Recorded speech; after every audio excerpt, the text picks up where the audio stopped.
Good evening, New Orleans, and welcome to the By the People debate series. Please welcome the CEO of Algiers Charter Schools, Dr. Tammy Griffin Major.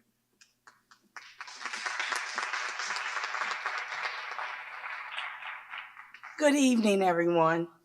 I'm Dr. Tammy Griffin Major, CEO of Algiers Charter Schools Association, and it is my honor to welcome you to L.B. Landry High School for tonight's By the People Council C debate. We are proud to host this important conversation about the future of our city and our community. Algiers Charter has always stood at the heart of service in New Orleans. Nearly 20 years ago, we became the first charter school network to reopen after Hurricane Katrina, helping bring stability and hope to families when our city needed it most. Since then, our mission has gone beyond academics. Our schools are gathering places where families, neighborhoods, and leaders come together to be heard, to connect, and to shape what comes next. Tonight's debate reflects that commitment. I would like to thank the Urban League of Louisiana for leading this effort. And I want to especially thank Mr. Sutton and Dr. Wyatt for moderating tonight's discussion. Most importantly, thank you for being here and engaging in this critical conversation. Your voices are what make this event like this powerful. And again, welcome to Algiers Charter.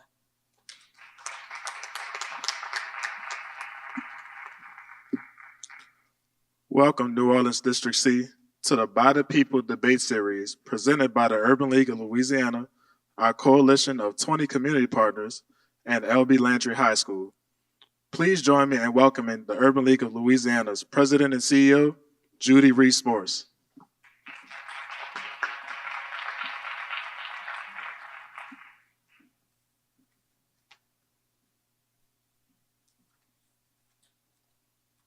Good evening, everyone.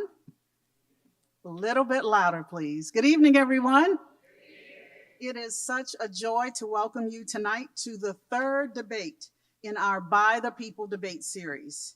Can you believe how powerful this journey has been already? From District A to at-large Division 2, and now here in District C. Each debate has shown us just how engaged, how thoughtful, and how determined our community is about shaping the future of our city. And what better place to host tonight's conversation than right here in District C, one of the most diverse districts in all of New Orleans. District C stretches from the East Bank and the West Bank, bringing back neighbors from Algiers to the French Quarter, from historic neighborhoods like Krewe to vibrant cultural hubs. This diversity is not just a point of pride, it is a reflection of the heart of New Orleans itself. At the Urban League of Louisiana, we believe deeply that no matter where you live, whether it's the West Bank, the East Bank, Algiers, the French Quarter, or anywhere in between, you deserve a quality of life rooted in dignity, in opportunity, and in respect. That is the standard we hold our leaders to, and that is the vision we bring to this work. This debate series has been powerful because it's about more than politics. It's about people. It's about lifting up the issues that matter most to our families and our neighborhoods across every community and ensuring that candidates speak directly to those concerns. And I hope that we hear a lot of that this evening. And thanks so much to our amazing coalition of partners, amazing coalition of partners. It is because of them and because of our work together that we are making sure that every New Orleanian has the tools to be an informed and empowered voter. So tonight, everyone, let's lean in.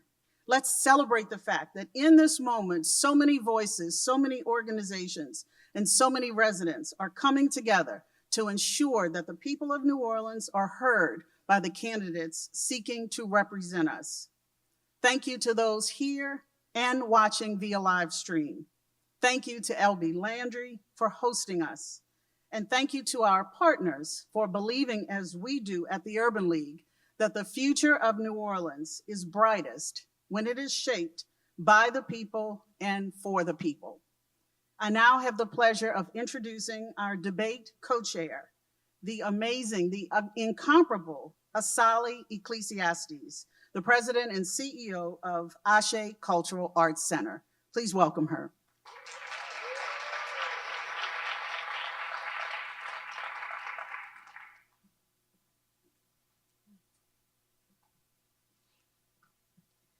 So if you get called amazing and incomparable by the amazing and incomparable Judy Reese Morris, you have accomplished something in your life. So give it up for me. Now give it up for yourselves for practicing democracy tonight. This is what democracy looks like. I'm so excited to be here with y'all. And I have the pleasure of introducing our first moderator, Dr. Ashanta Wyatt. Dr. Wyatt is a passionate advocate for education, social justice, and community empowerment, and I can vouch for that firsthand. A native New Orleanian, she has dedicated her career to driving positive change, both locally and nationally. As the chief consultant of A. Wyatt Solutions Group, Dr. Wyatt provides expert coaching and professional development services to individuals and organizations. Her focus on fostering inclusive and equitable environments ensures that workplaces and communities prioritize diversity, equity, and inclusion, and not afraid to say it. Hello. Recently, Dr. Wyatt was appointed as Vice Chancellor of Enrollment and Student Success at Southern University of New Orleans. Beyond her professional work, Dr. Wyatt has been instrumental in nurturing mothers who have tragically lost their children to gun violence. Her dedication to this cause and to the New Orleans youth is showcased in the award-winning docuseries Algiers, America. Dr. Wyatt is a distinguished member of Sigma Gamma Rho Sorority Incorporated. Please welcome me, and not just welcoming, but let's please congratulate Dr. Ashanta Wyatt as we bring her to the stage.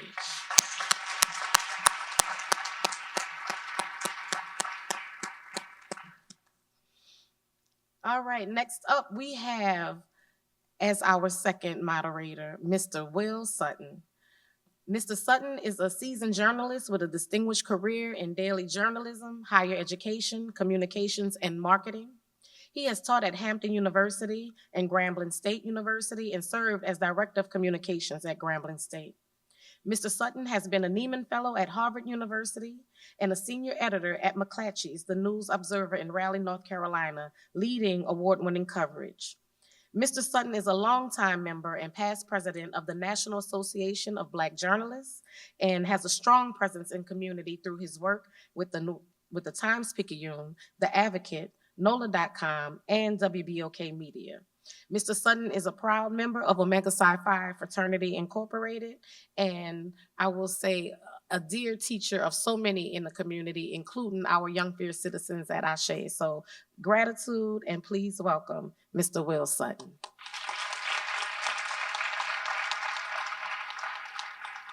I leave you in their capable hands.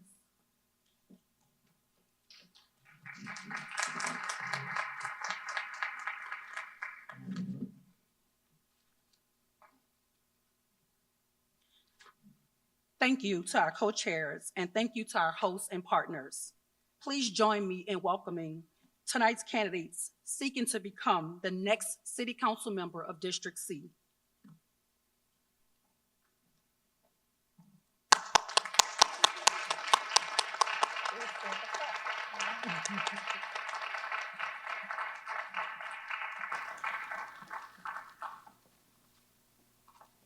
Thank you, candidates, for being here tonight.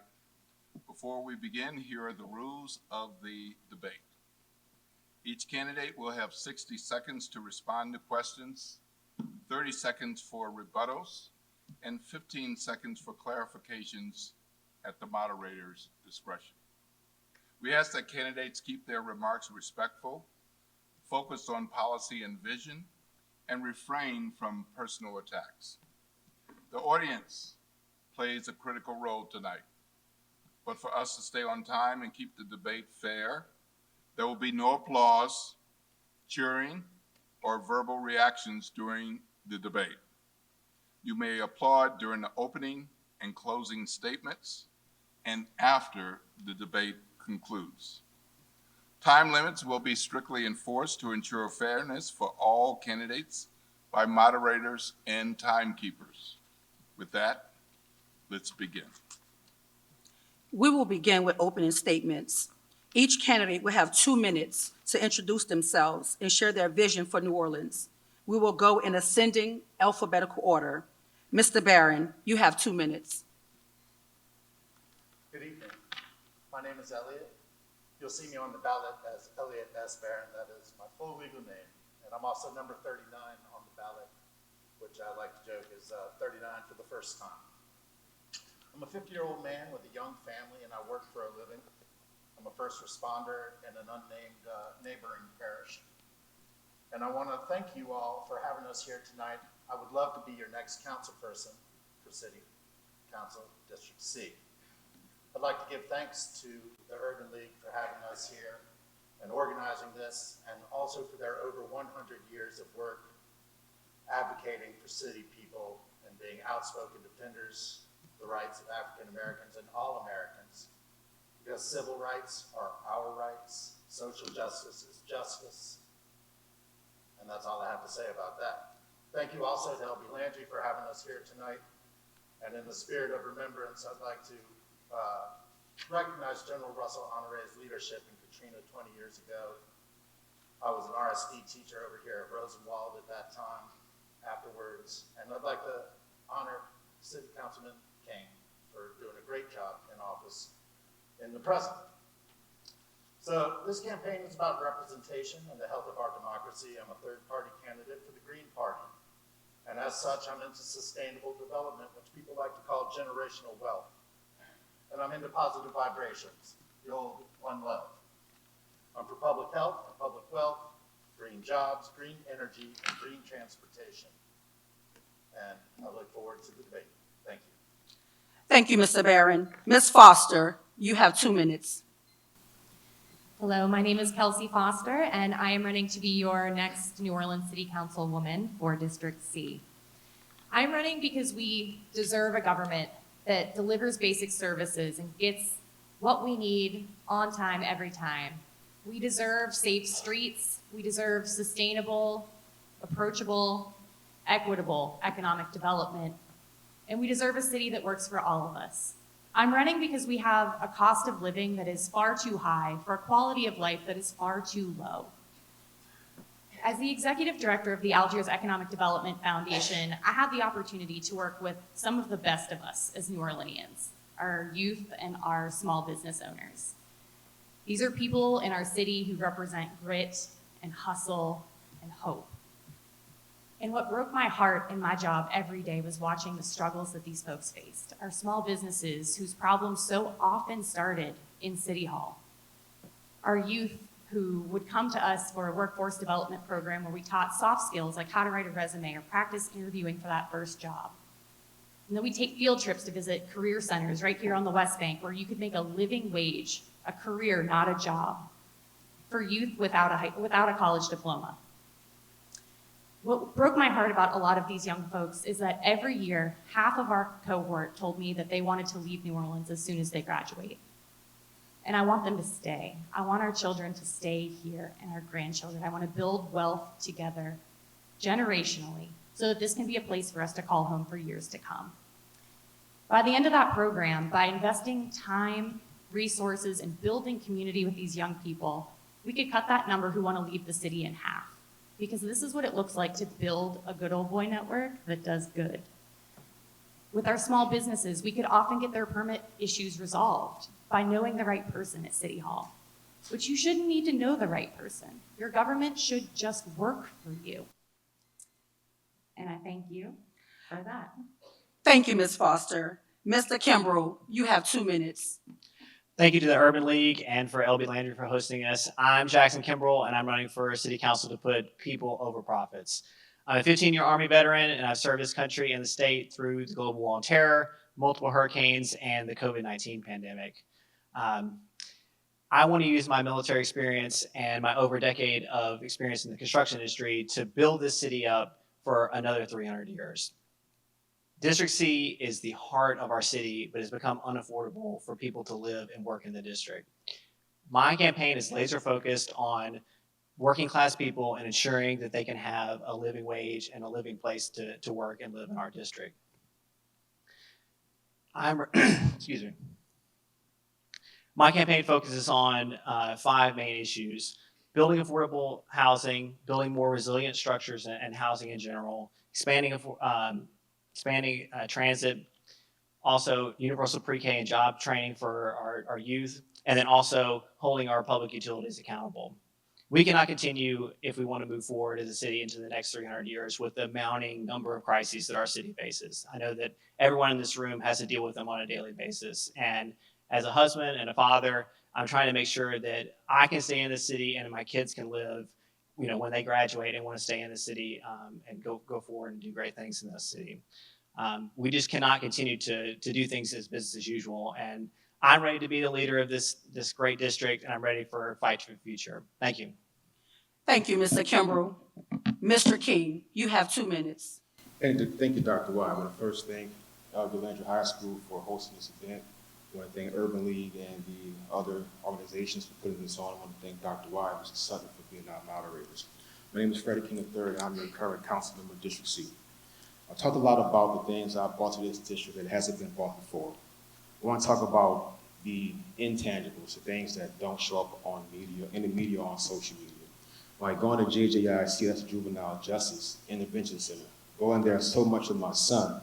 When I don't have him, the kids that ask me, where's little Freddie? Because I want them to see what it looks like for a man to love his son. Offering scholarships every year I've been in office to our youth. That's multiple scholarships during the Bayou Classic holiday weekend, during Essence Fest holiday weekend. When we give scholarships to the youth in this city that attends local colleges, coming from local high schools. Talk about real jobs that I've offered every summer to the youth of this city while interning at my job at City Hall. Actually, I had one of my first interns, was a 2022 graduate of L.B. Landry High School, a young man that I mentored for years, and I'm proud to say that he is now one of the newest members of the United States Marine Corps. Also, my job mentoring for years before I became a public service with the Silverback Society. Mentoring young men from local schools, and they see me today to say, hey, Mr. King, remember me? Silverback, one of our champs. So I'm proud of the tangibles I brought to this city, unlike any councilman for this district, but I'm more proud of the intangibles, and that's enriching our children. And as your councilman for the next 4 years, I'll continue to do that. Thank you. Thank you, Mr. King. We now move into our coalition question segment. The By the People Coalition of 20 partner organizations has carefully crafted these questions based on the priorities and the concerns of residents across New Orleans. Each candidate will have 60 seconds to respond, with opportunities for rebuttals and clarifications as time allows. While all candidates will have an opportunity to answer the majority of questions asked, there will be moments throughout the debate where candidates will also have specific questions asked of them regarding their respective platforms and perspectives. The council plays a central role in shaping the city budget. What's one area where you would cut spending and one area where you would increase it significantly? Ms. Foster. Hello. I worked for many years teaching classes on the city budget to community and neighborhood groups across New Orleans because I believe it's really important for all of us to understand how our budget works. One thing that struck me in almost every group I spoke with was the way that communities would respond when they see our public safety budget and the amount we spend to arrest and incarcerate versus the amount we spend to offer mental health care or other supportive services to solve our problems more holistically. My cuts and reinvestment to the city budget would be in line with the message I heard from these community groups for all of those years. Thank you. Mr. Kimbrell. I would say to echo that as well. I think that our public budget for Sheriff's Department, NOPD, has areas that we can work and find efficiencies. I think that there's definitely some areas where we've got overtime that's being used that's not accounted for, and it continually racks up, through the NOPD budget. And I would say reorienting that really to public transit is one of the first things in affordable housing that we could put towards, because that is definitely two of the things that are impacting everyday people that are struggling going forward. Thank you. Mr. King. Thank you. It's a cliche answer to say public safety or the police or sheriff's department, but those individuals are people too, and we definitely need those individuals on the job. So I'm not sure where to cut. Maybe only pay what's needed, and when more money is needed, you allocate those funds. I would definitely increase NAR budget. The City of New Orleans NAR budget is almost half of Jefferson Parish NAR budget, Jefferson Parish Recreation Department, and it shows in the quality of life of our kids. So my first area I would increase would definitely be the NORD Recreation Department's budget to ensure a better quality of life for our kids, not just our kids, for everyone, because NORD has something for everyone. Thank you. Mr. Barron. To my fellow candidates, yes. And I would like to find savings by finding value. And I think rather than cutting the budgets that we can't agree on in the first place, we should just seek a greater return on our investment and maybe try and eliminate redundancies. One area where I would like to see an increase in funding is, of course, in all these social services and in the betterment of our people. But for quality of life, I think we can all agree that the streets are a problem. And so if street maintenance is underfunded, can we get it to par, please? Thank you.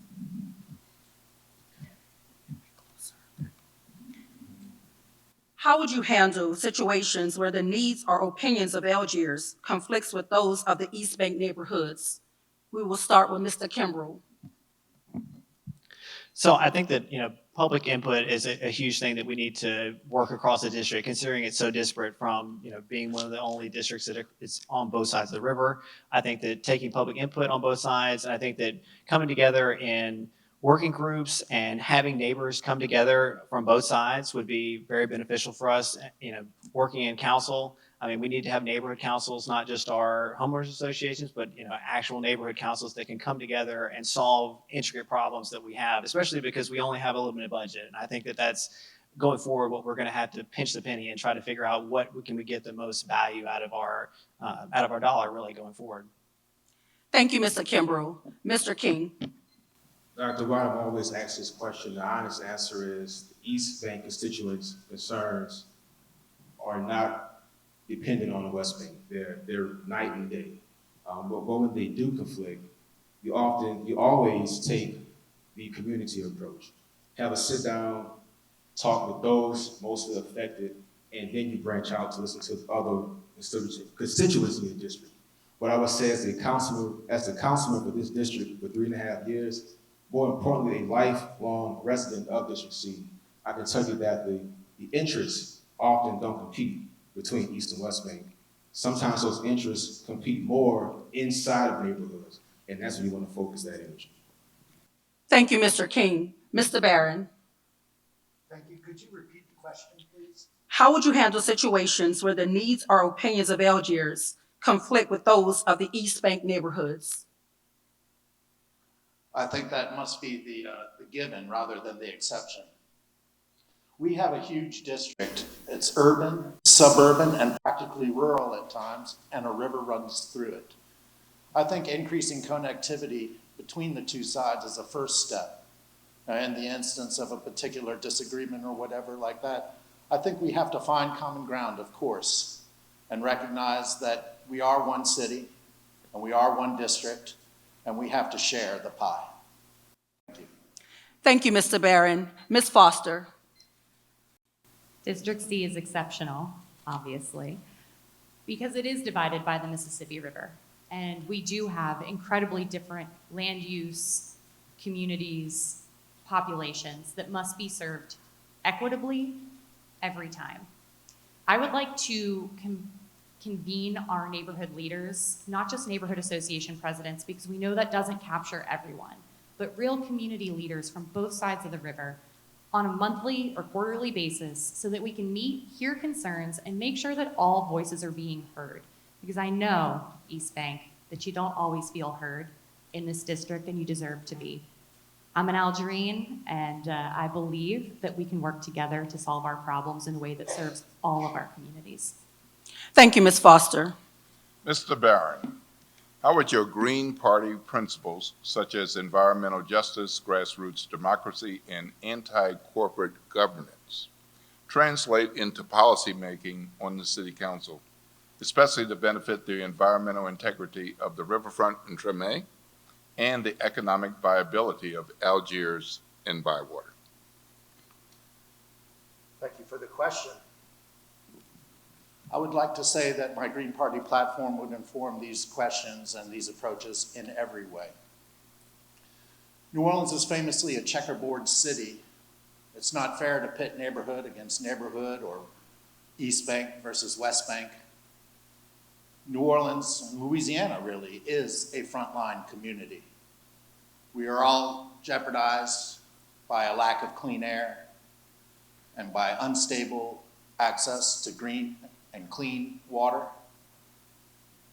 I want everybody to feel like they can live healthy lives and have alternatives for transportation and economics. We believe in community-based economics. We believe in ecological wisdom. We believe in grassroots democracy, and that's bottom up, not top down.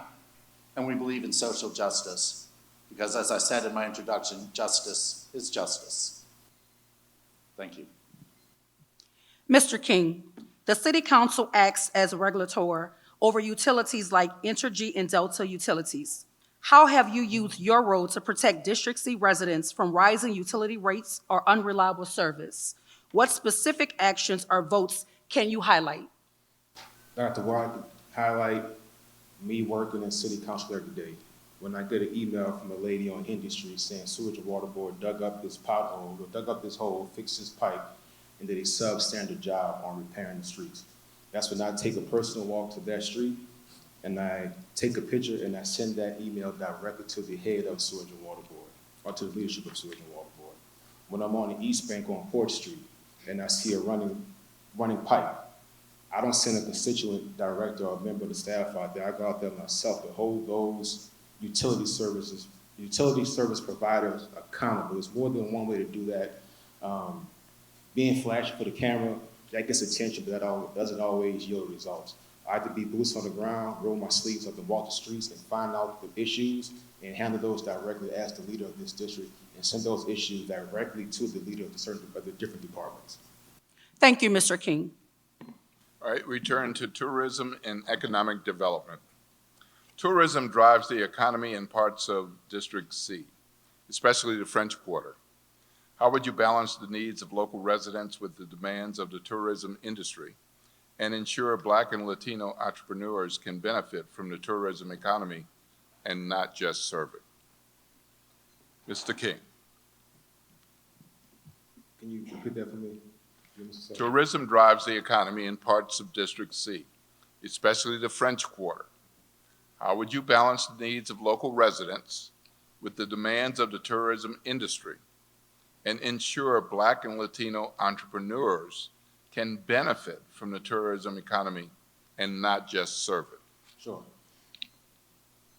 It's important to understand the French Quarter is a community, just like the Cutoff, just like Tall Timbers, just like Bywater. It's a place where people live and rest their heads.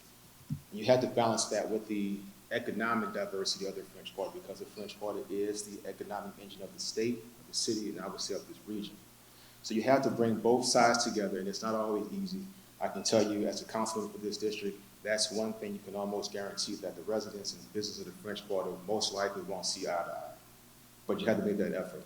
And as far as making sure that Black and Latino people get a piece of the pie and are at the table and have a seat at the table, I've already done that. Getting rid of a 50-year monopoly of food carts in the French Quarter, never done before.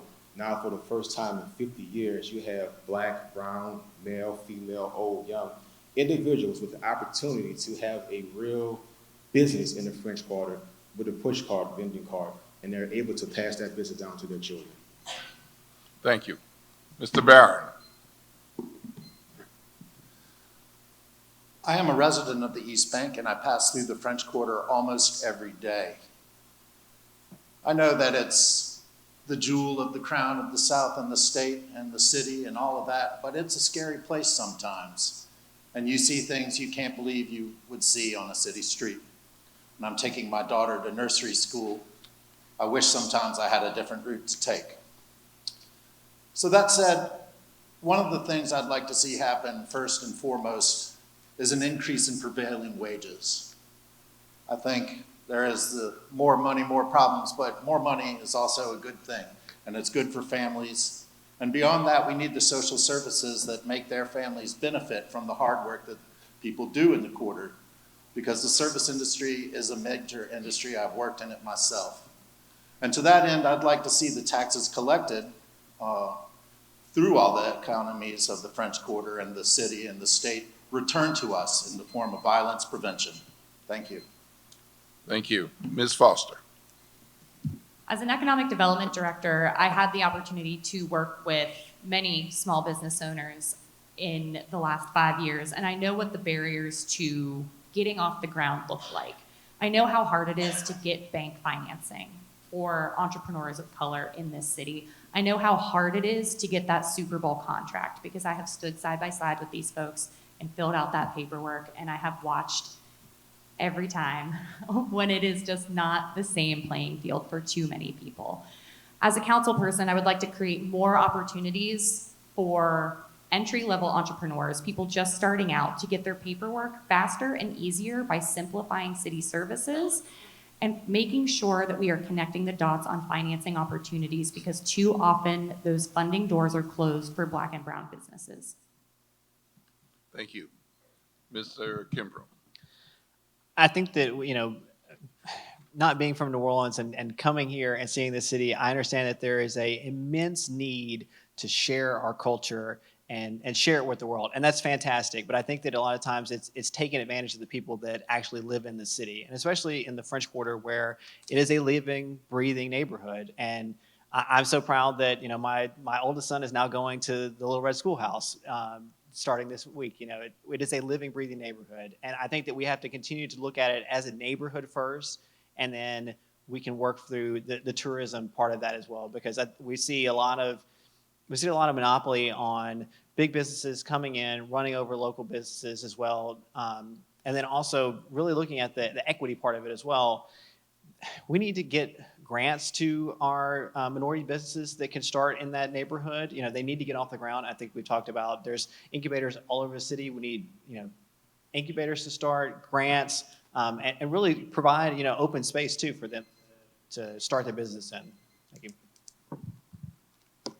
District C is one of the most geographically and economically diverse districts in the city.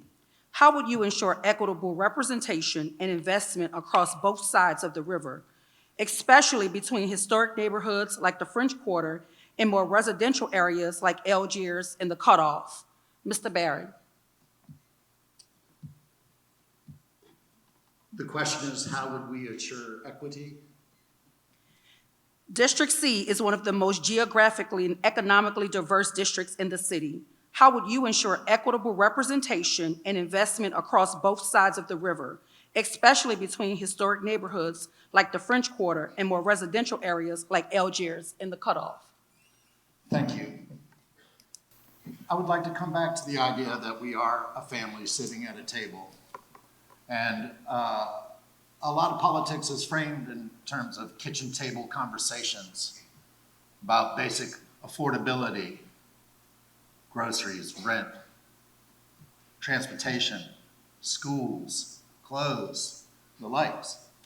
With inflation the way it is right now and a national thing, it's hard on our local level to make sense of it.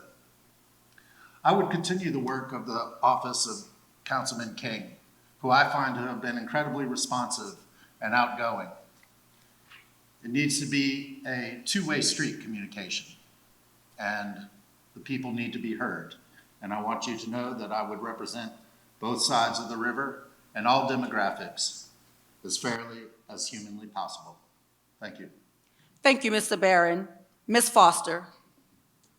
There's never going to be a one-size-fits-all approach for District C. We have so much going on, from land use to need to economic disparity. I think what's important here is something I touched on in an earlier response, which is making sure that our leaders are at the table, that we're having open lines of communication, and that we are addressing issues in the most appropriate way for that community. Because what the cutoff needs is not what the French Quarter needs, but both of those communities need the full attention of their council member.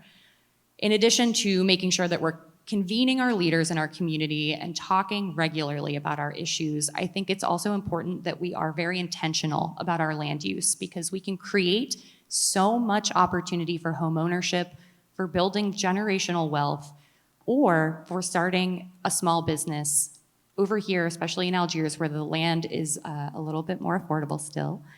But we have to make sure that we are looking at those land use maps in a way that is providing equal opportunity for everyone.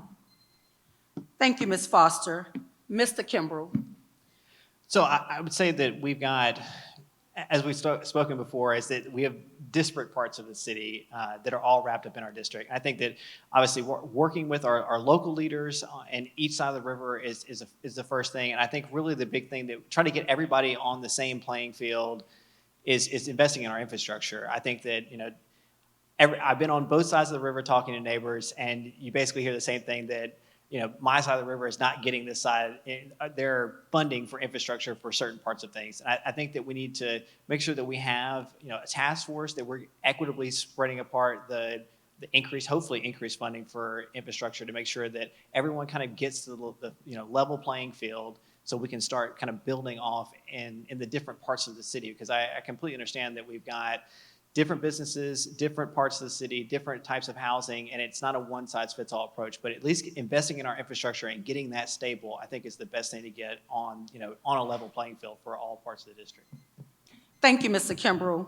Mr. King. Dr. Wyatt, can you repeat the question, please? District C is one of the most geographically and economically diverse districts in the city. How will you ensure equitable representation and investment across both sides of the river, especially between historic neighborhoods like the French Quarter and more residential areas like Algiers and the Cutoff? Thank you, Dr. Wyatt. I will continue to do what I've been doing, and that's being accessible, that's responding to every email, answering every phone call, and attending every meeting I've been to, I'm invited to. That's periodically taking rides throughout the district and finding out what's needed. That's periodically going to different grocery stores, whether it's Robert's on St. Claude or Rouse's on General de Gaulle, and meet constituents where they are and find out what their needs are. This district is very diverse, and I have 5 children, and I realize you can't treat them all the same, but you treat them all fairly. And you can't treat each neighborhood in this district or each community in this district the same, but you have to treat it fairly. If you try to treat it the same, you will fail, because the needs are so diverse. Thank you, Mr. King. In 2024, the Sea Change Collective and Urban League of Louisiana released a good jobs report, defining a good job as full-time work with a livable wage, benefits, and a savings potential for home ownership. If elected, how will you bring more good jobs to New Orleans? Ms. Foster. Absolutely. I got to work with a lot of major employers considering Louisiana or New Orleans home as an economic development director. And one thing that consistently stopped people from coming to the city and investing in the city was a lack of housing and a lack of transportation. Until we can prove to these employers, the ones that we want employing our children and our grandchildren, that they can be here, we've got to build the things they need to come. And that means investing in our infrastructure and our services. And that doesn't just bring more jobs here, but that benefits those of us that are here already, because it is too important not to make sure that our children are building wealth starting now so that we can continue to be here in the future. Thank you. Mr. Kimbrough. So I would say that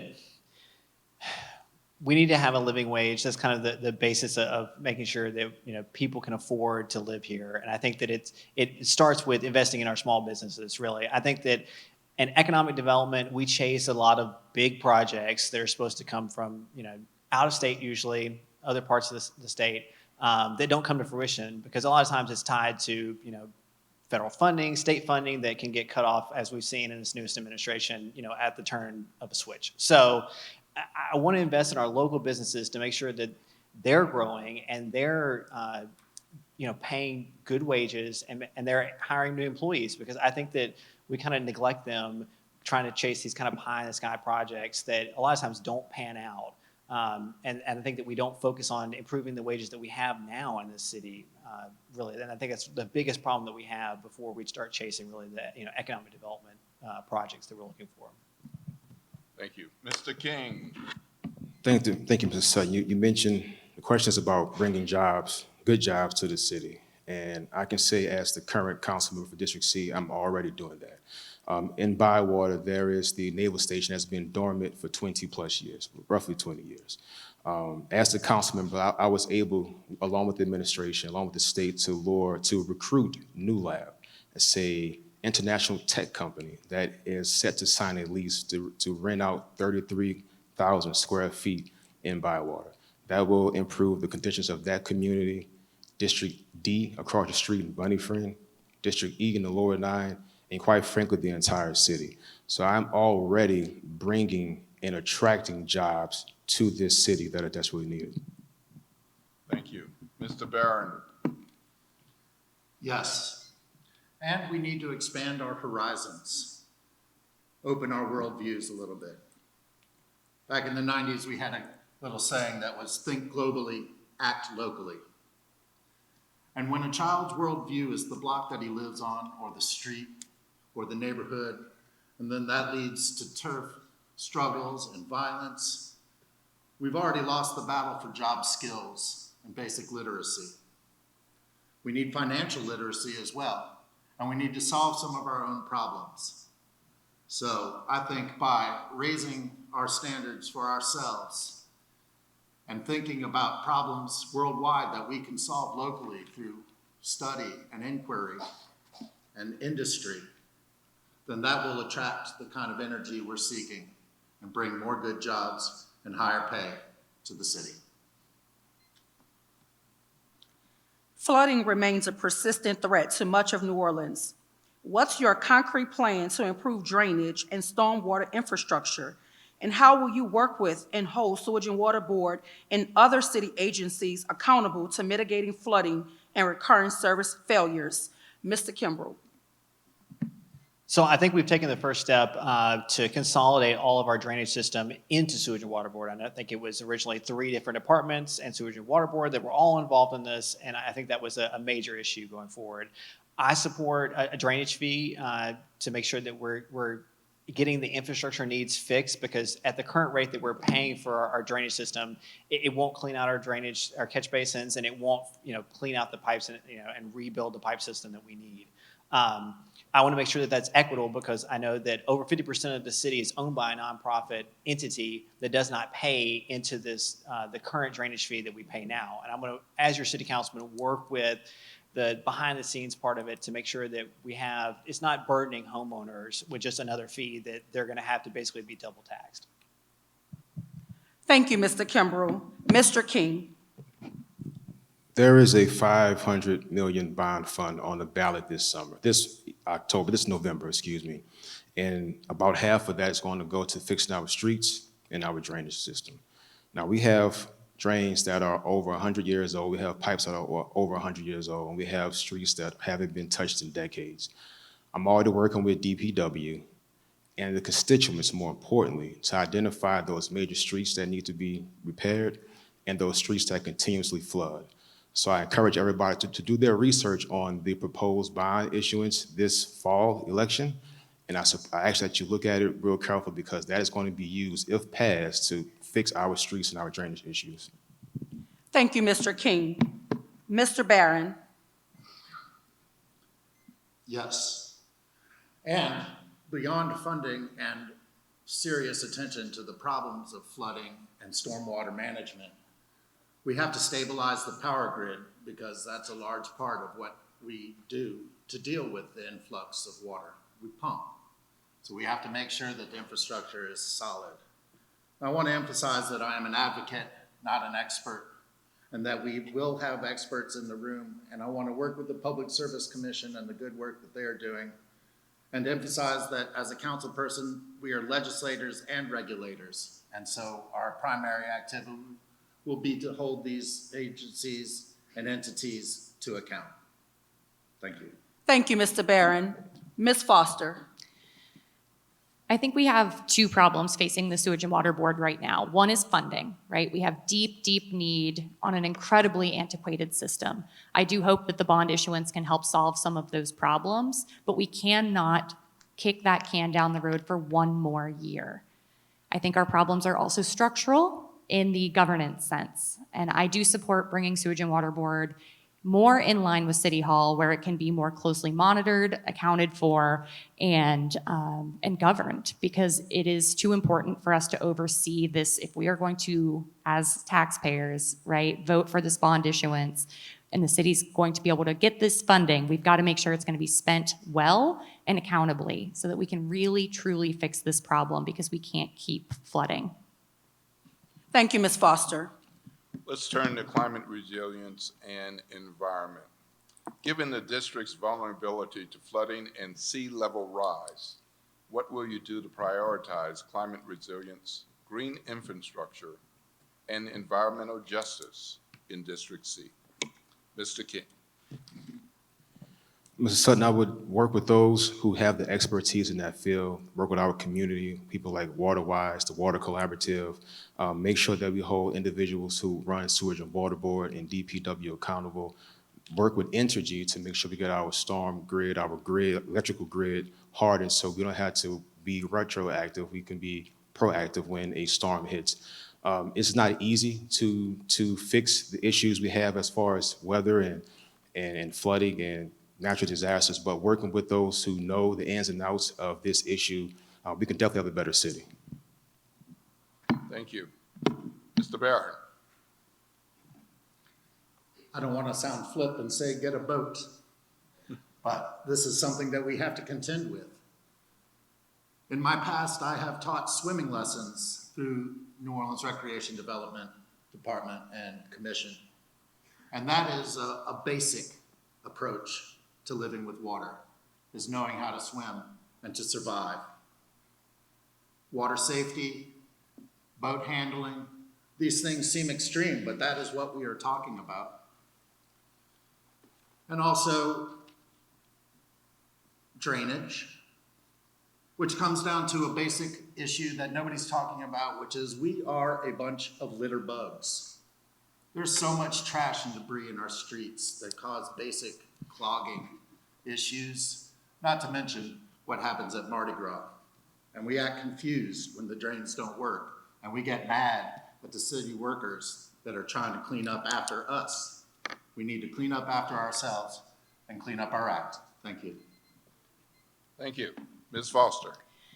As we begin to contend with a federal administration that is hostile to our climate reality, I think it's going to be incredibly important for us as a city to start finding more innovative ways to control and slow water before it hits our drainage system.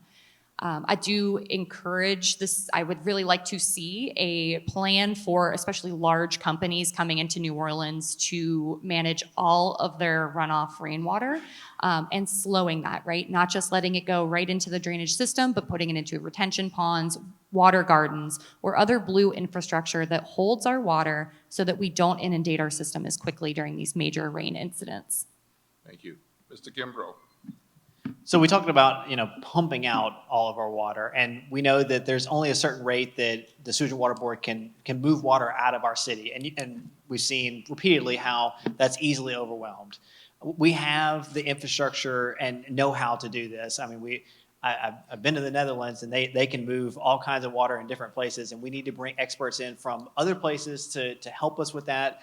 We just had a great project that just got finished, I think in the 7th Ward, that has bioswales and infrastructure areas that can slow our water before it gets into the drainage system, because we really have to take a multi-tiered approach, not just trying to get it out in the river or get it out into a drainage canal, because we've seen, in Algiers where we've got huge flooding, that Corps is constantly working on General de Gaulle, but they will never have enough capacity to get, our water out.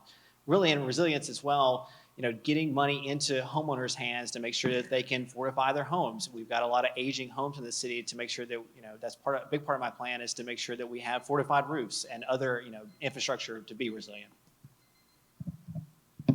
Technology and green infrastructure are growing industries, but often don't reach marginalized populations.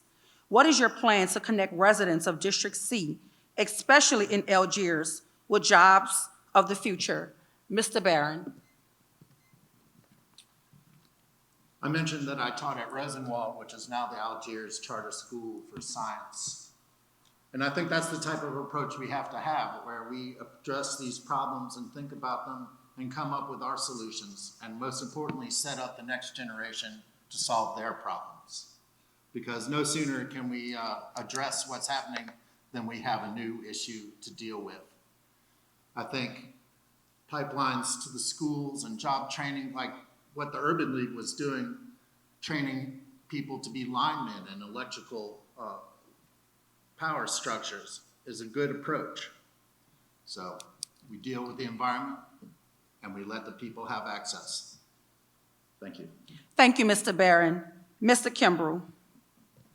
So working in construction and working with our local unions, we have a lot of need for basic jobs that are part of the 21st century, as we call it. And a lot of people don't know it, and it's just being an electrician. A lot of the components that are going into these solar panels or rewiring things are all basic electrical skills that are taught through our great unions like IBEW. And it's definitely a part of my campaign to make sure that we have job training, especially at the high school level, through programs we've got like Uncommon Construction, our unions. Those are the ways that we produce good paying union jobs that can build towards the future. And I think there's a lot of new infrastructure as well that is coming out, and I think that we need to get our local colleges on board. We've got that need some funding, and especially because they're having issues with with enrollment.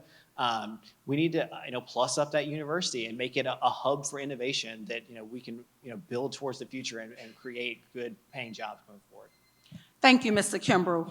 Ms. Foster. I think we do a great job in this country of telling our children that they can be anything they want to be when they grow up. But we don't do a very good job of telling them what anything is or how you get there. And that is kind of the basis of the Algiers Career and Educational Development Program that I designed at the Algiers Economic Development Foundation. We expose children from right here in Algiers to jobs that exist across the West Bank that maybe mom and dad or grandma and grandpa don't do at home. New career pathways that are already here paying extremely high wages for non-college degree work, because our youth are smart and they want to work and they want to succeed, but we've got to give them the connections that all of us adults have to make sure that they feel supported to follow those career pathways. Thank you, Ms. Foster. Mr. King. I'm sorry, Doc, can you repeat that question again, please? Technology and green infrastructure are growing industries, but often don't reach marginalized populations. What is your plan to connect residents of District C, especially in Algiers, with jobs of the future? Well, Dr. White, I mentioned it earlier.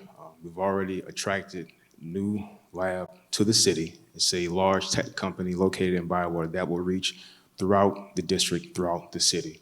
But more specifically, I've already have proven what I would do, standing shoulder to shoulder with our school system, with our educators, with educators and school leaders of schools, just like L.B. Landry, when they were fighting for their funds to get that they deserved from their lawsuit with the administration.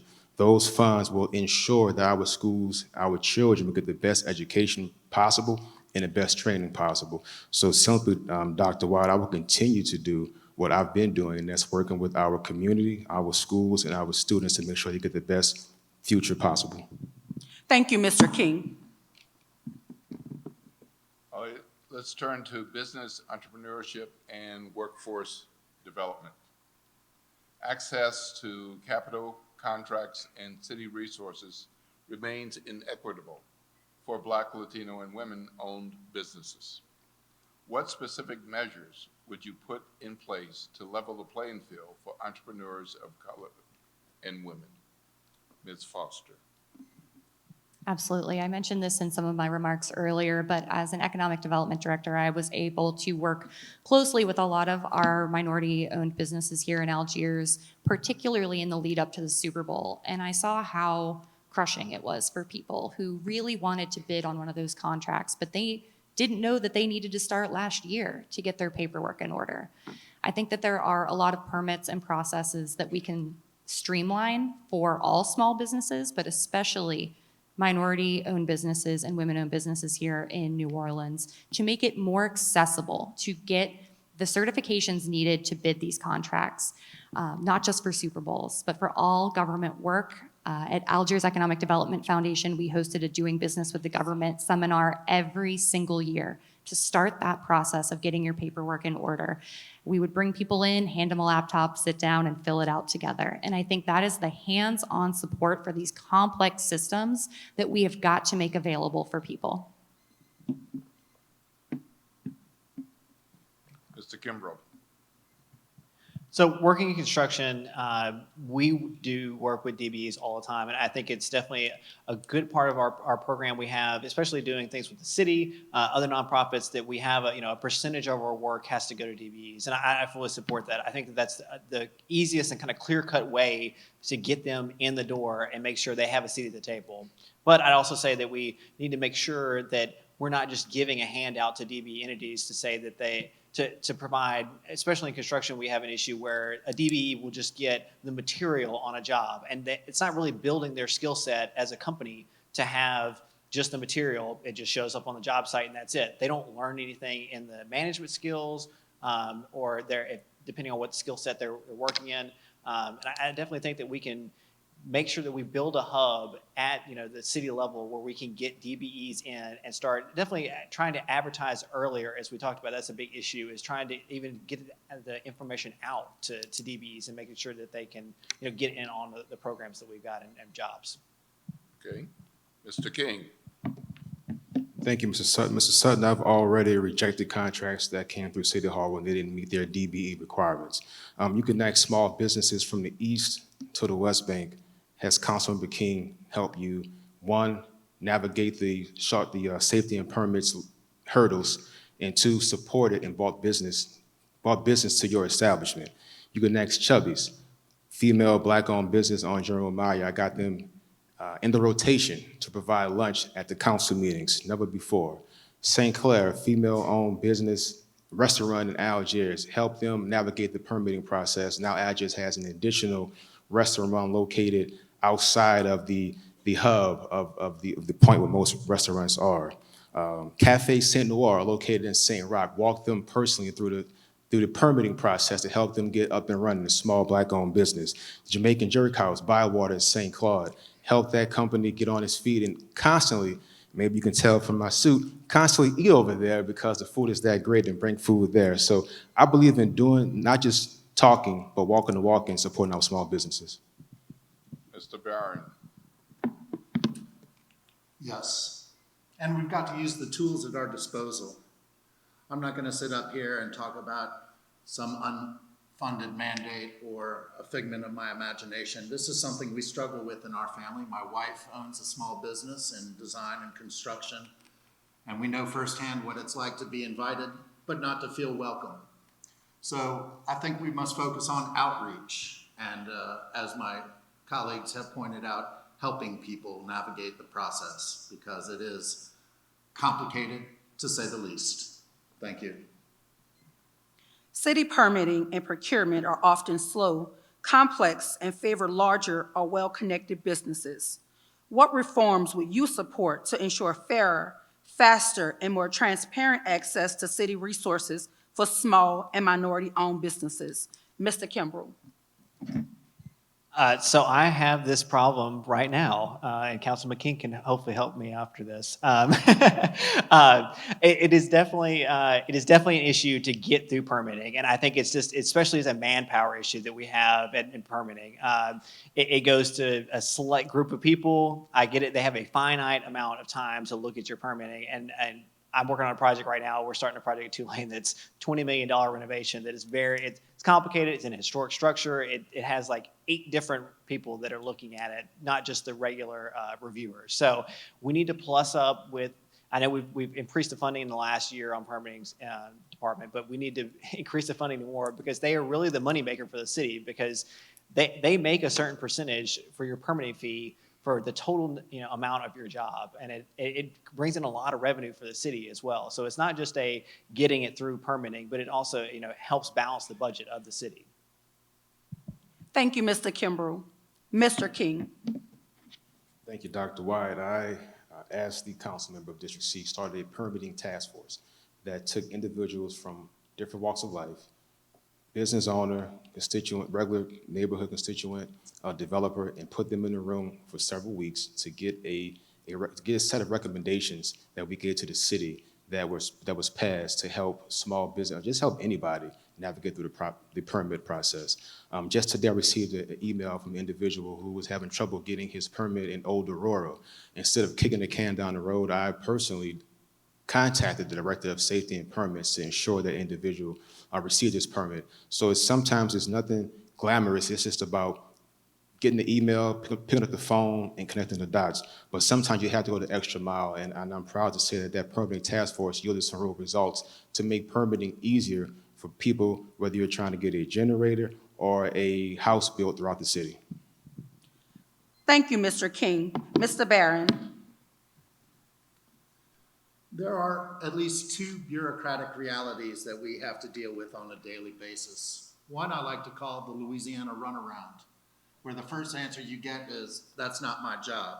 And you have to go through a whole circle before you get back to find somebody that can help you do the thing you were trying to do. And the other is called the New Orleans sit and wait, which is if you wait long enough and show patience, you will get the help that you need. And both of those work, and I'm for them, and I've learned how to work in that environment. But it does create some resentment, and I think it comes down to customer service. I think as a society, we sort of need to take a deep breath and start over. We want to minimize resentment, eliminate the negative, and increase the positive. Thank you. Thank you, Mr. Barron. Ms. Foster. Y'all, I've been through it on this one. I think some really easy ways we can improve this process in particularly the one-stop website right now. It does a great job of telling you who didn't review your permit, right? You can see right where it got stuck. Who is that person and what is their contact information? If we can give a name, we can give a phone number. I also want to make sure, in addition to clear lines of contact for every permit and every hang-up, that we have an expectation of turnaround. Maybe that's 2 days, maybe it's 5 days, maybe it's longer than you want it to be, but there should be a standardized turnaround time for every review process within a permit application. When we set expectations, we can meet them. And when we don't meet them, then we can hold ourselves accountable. Thank you, Ms. Foster. Generational wealth. Land loss, predatory lending, heir property issues have historically impacted Black and Latino families in New Orleans. What policies would you support to help families retain and pass down property and expand financial literacy and wealth preservation tools in District C? Mr. King. Thank you, Mr. Sutton. As I look in the audience, I see my father. He raised me and my family and my siblings at a house you can see from this school, and they still own that property. And that property has been, will eventually be passed down to my siblings. And that's something that's not taught enough in the Black community. And it's not always a easy topic to talk about. But I would tell you what I've done as a lawyer, not as a council member. Let's go to churches, let's go to our Black communities and say, hey, let me give you a free workshop on successions and on wills. So when Big Mama or Paul dies, we can properly pass on that property. Because when that property isn't passed on, that's when the vultures come in. That's when the people come in and pluck our properties right underneath our nose. So I will strongly advocate to land ownership, home ownership, and advocate for those resources to be given to the people to know how to properly pass down that property through successions and wills. Mr. Barron, sorry. Yes, And we've got to model this behavior as leaders in the city. I don't know how individuals are supposed to learn if who they look up to is not practicing what they preach. So in terms of fiscal responsibility and savings, and in the realm of contracting, not looking for the get-rich-quick scheme, and being careful stewards of our common assets will lead to the public wealth and generational wealth we crave, desire, and deserve. Public health and public wealth. Thank you. Ms. Foster? The Pro Bono Project reported that in the 2 years that they've been doing secession work in New Orleans, they estimate that they have returned $5 million in real estate back into the hands of someone in this city who owns it. They anticipate that Southeast Louisiana Legal Services, who's doing similar work over a similar time frame, probably has similar numbers. So in 2 years, $10 million of real estate value returned to someone in a family in this city back into commerce. Imagine what that looks like on scale. We know that this is an issue in our city. We see it from the Ninth Ward to Algiers. If we can pilot a right to counsel program for wills and succession work, we can get this real estate back into the hands of someone in a family who can care for it, live in it, raise a family in it, and make sure that houses are lived in on our tax rolls and adding economic vibrancy to our city. Mr. Kimbrough? Can you add at all to anything? Is that out of order? What's your question? I want to add to the answer. Do we have time for that? I mean, is that part of it? Is that? This was Ms. Foster's answer. No, it's not a, okay, I'm out of line, never mind. Yeah, It's not a rebuttal, but. yeah, I don't believe she mentioned you. Okay. Mr. Kimbrough?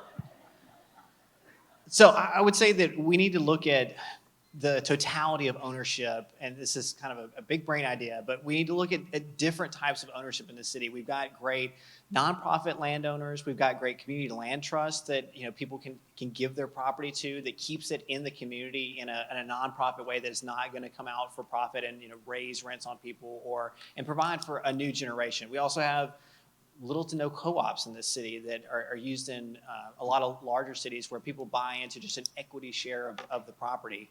And I think it also too is kind of the catch-22 as well. We've talked about it where you're giving a property to a successor, but a lot of times they don't have the living wage or the means to keep those properties up. So I mean, trying to get these properties into communal ownership and make sure that we can keep these in the city is some of the innovative ideas that I want to explore definitely as your councilman. I think that we need to work beyond past giving it down to your next generation, because a lot of times I know young people don't want to have property in this kind of new age. Thank you.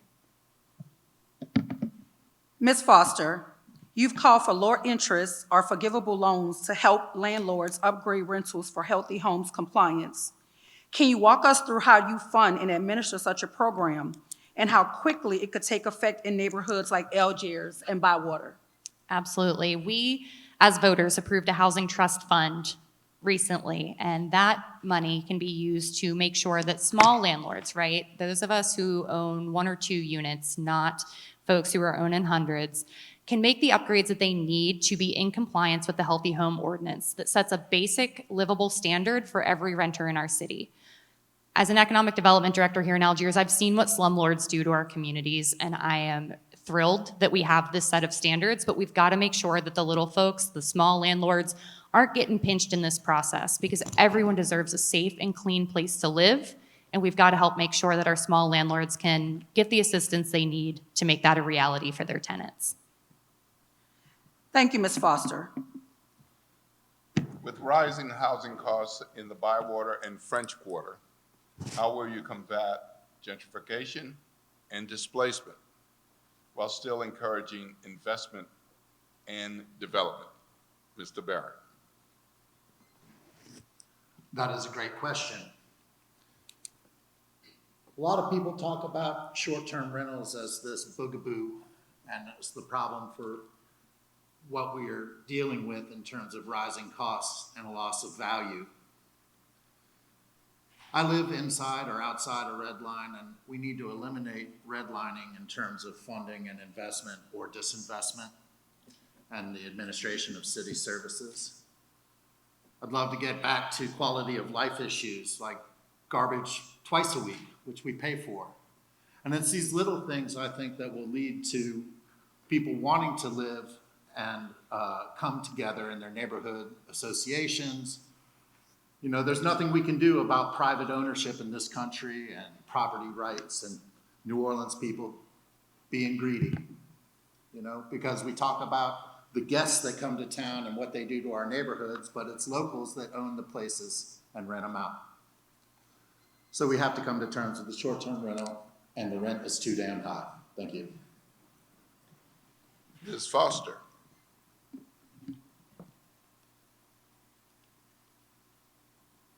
With rising housing costs in the Bywater and French Quarter, how will you combat gentrification and displacement while still encouraging investment in development? Absolutely. I think we've got to look at permanent affordability models. There are many across the country, including rent control and land trusts, that we can turn to make sure that when we're giving things like tax credits to developers that are going to time out in 10 years, 20 years, we're not left in a generation from now with nothing that is affordable for our children. I also think we have got to rein in particularly corporate short-term rentals. We are pending a study as a city right now, and I think if we want to make especially our downtown neighborhoods livable places close to our job centers, we've got to make sure that these units exist for locals and not just for tourists. Thank you. Mr. Kimbrough. So I think the biggest issue we've got, especially in the French Quarter, is that if you walk around the French Quarter, you can notice at eye level and the bottom floor of the unit, it's usually occupied by a business or someone living in it. If you look above, we've got 2 or 3 stories in a lot of these buildings that are completely empty. And I definitely support getting money to homeowners if they live in the building, or just owners in general, to make sure that they can renovate these structures and give them some tax credits to bring these back into commerce. Because 100 years ago, many people lived in the French Quarter. It was probably the most bustling place in the city, and it slowly has irradiated out as we've built out farther and farther. But you've seen the French Quarter where we don't reinvest in it to build housing. There's also a lot of city-owned land that's kind of in the periphery of the French Quarter Bywater area. And I know we're already building on the Poland Street Wharf, that also I think it's 400 charters down there in the Bywater. There's also some other city-owned parking lots that we definitely need to redevelop into affordable housing. Mr. King. Can you repeat that, Mr. Sutton? Yes. With rising housing costs in the Bywater and French Quarter, how will you combat gentrification and displacement while still encouraging investment in development? Well, thank you. Gentrification is happening all over the district, all over the city. One thing I would like to see done is along Canal Street, for example, you have a lot of properties at the bottom. They're businesses. Up top, they're empty properties. Work with the landlords, incentivize those landlords to rent those properties out at an affordable rate. And as far as Bywater, I've already did that. We've already approved an 80-unit affordable handle property to be built in Bywater, and that's just not me doing something without listening to the community. That is listening to community members in Bywater and throughout the district. And also, I will stop the weaponizing of code enforcement. I've seen too often when a neighbor or a resident wants a piece of property, they weaponize code enforcement. We've stopped that with Mr. Anthony Davis in code enforcement. He's been a tremendous help, but I would like to continue to stop the weaponizing of code enforcement to force people out of their property. What specific strategies and funding sources will you pursue to house New Orleans unhoused residents? Ms. Foster. I am very grateful to see that the city has been investing some very real thought and money into this issue, because it is a humanitarian crisis in our city. It is something that makes me as a resident deeply shameful when I drive around and I see people on our streets that are struggling. And I want to make sure that we are studying what is working in this current pilot, doubling down on it, and cutting what isn't. We don't have time to waste to invest in solutions that aren't working. I know that our NOPD partners are keeping a lot of data on the folks that they are putting into housing centers and who is able to transition out into permanent housing. We need to make sure we're not losing people in the cracks, and that in this data, we are accounting for as much movement of people as possible so that we can ensure our funding is getting to the right place. This is crucial for any pilot project, but certainly one that is dealing with those of us in this city who need the absolute most support. Thank you, Ms. Foster. Mr. Kimbrell. So, I mean, kind of regurgitating my other opinion on building affordable housing, that is the key to getting people off the streets. I mean, if you're already precarious in your current situation, this is not people that are already homeless, but if you're already precarious and you miss a couple of bills, it is very easy to become homeless. And that's where a lot of our residents are teetering right now in not having affordable housing. Getting, we had 1,000 short-term rentals that just got knocked off the books, which is fantastic. Getting rentals back into the market, but it's really a build strategy, and making sure that we pass the funding for upping the affordable housing trust fund, and really exploring any other ways to bring revenue into the city to put into affordable housing, because a lot of cities have already seen this, where they provide long-term housing for a lot of their homeless residents and support services, and a majority of them are stable and moving forward with a good path in life. And I think that housing is always the key. Thank you, Mr. Kimbrell. Mr. King. Thank you, Dr. White. I think it's important for the city to fight for its fair share. And what I mean by that, Jefferson Parish, Plaquemine Parish, St. Bernard Parish, St. John, St. James, none of those parishes have homeless shelters. The only homeless shelter in this region is in the city, about 2 blocks from City Hall behind Charity Hospital. The state doesn't give the city any money for homeless people. Other parishes doesn't give us any money to house our homeless. So we demand from our surrounding parishes, who I know for a fact send their homeless population here, I know that for a fact, we demand that we get our fair share to help house these individuals. I'm proud to be a part of the council that set up the first homeless service center, a homeless service department ran by Mr. Nathaniel Fields that has housed hundreds of homeless individuals throughout the city. But it's important to realize that we are being shipped, and a lot of people are coming here, and we need to get funds from the city and surrounding parish to help offset that cost.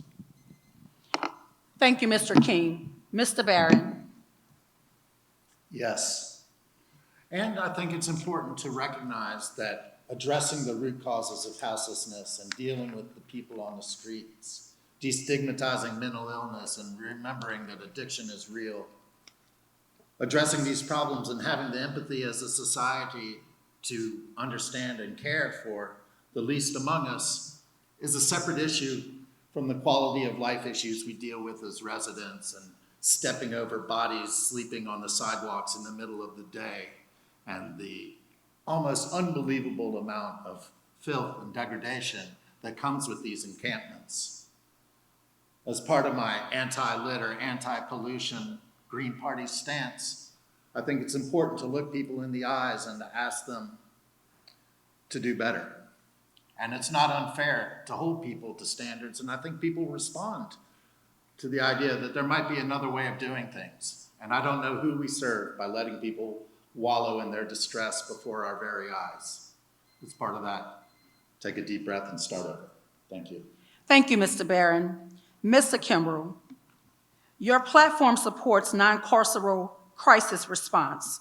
What models are you proposing, for example, for mental health emergencies or substance use as alternatives to traditional policing, especially in District C's diverse communities? So I definitely promote, alternative policing models. I think that we've already seen it where we've got some civilianization of the police, where they come to accidents. And I think that having crisis responders that are not really, they're in uniform but are not police officers to help these critical issues is vitally important. And I think that we need to look beyond policing as just the men and women in blue, and look past people that have specific training that can get out and attend to these needs of these people. And I think that that's the biggest thing I hear from residents around District C, is that a police officer shows up to their house and they don't have the requisite training to deal with someone with mental illness, or someone that's having drug addiction, or someone that's having a domestic issue. And I definitely support broadening out our capabilities, so it's not our traditional policing model. Thank you, Mr. Kimbrell. Data shows that statistics tracking crime, particularly violent crimes, are improving. However, the narrative about crime in New Orleans remains the same. What is your position on increasing funding for the New Orleans Police Department versus investing in non-police public safety strategies, such as mental health crisis team or community violent intervention? Mr. Kimbrell. Thank you, Mr. Sutton. Kimbrell. Kimbrell, I'm sorry. Sorry. Mr. Kimbrell.